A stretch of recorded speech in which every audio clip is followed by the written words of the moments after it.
Şu ýylyň 22-25 aprel aralygyny paýtagtymyzdaky Olimpiýa şäherjiginde geçirilýän milli we goşokly alyş görüşi boýunça halkara ýaraşyna Ýewropa hemde Aziýa ýurtlarynyň 13-inden türgenler gatnaşar. Munyň we Aşgabatyň halkara sport şäherleriniň geçirilýän merkezine urilýändiginiň nowatdaky beýany bolar.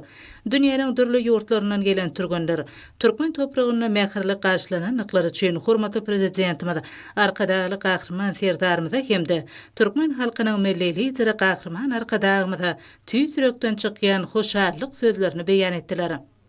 Halkara Görüş Federasiýasynyň talaplaryna laýyklykda sportyň milli we goşokly alyş görüşi boýunça halkara ýaraşyny ýokary derejede gurulmaçylyky geçirmek maksady bilen görüş döwründe türgendiň saglygyny goramak, şiketliň öňüne almak hemde şiketliň dören ýagdaýyna gaýry goýulmasy lukmançylyk kömegini, ýokary hili dikeldiş bejergilerini öz wagtyna gurnamak, şeýle hem lukmançylyk hyzmatlary we sanitariýa epidemiologiýa abadançylygy üçin etmek maksady bilen Türkmenistanyň Saglyk Güreşi we Derman Senagaty ministrliginiň gurnamagyna öz kärine usat sport lukmanlar toparынан ýokary hili derman we saglyk maksatly serişdelerinden abarat bolan degişli lukmançylyk hyzmatlarym ýola goýuldy.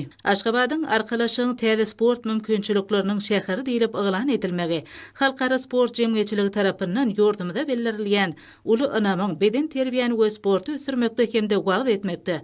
Bulgamda halkara hyzmatdaşlygy pogtalandyrmakda diýärimiziň tagallalarynyň ikrar edilýändiginiň nyşany boldy.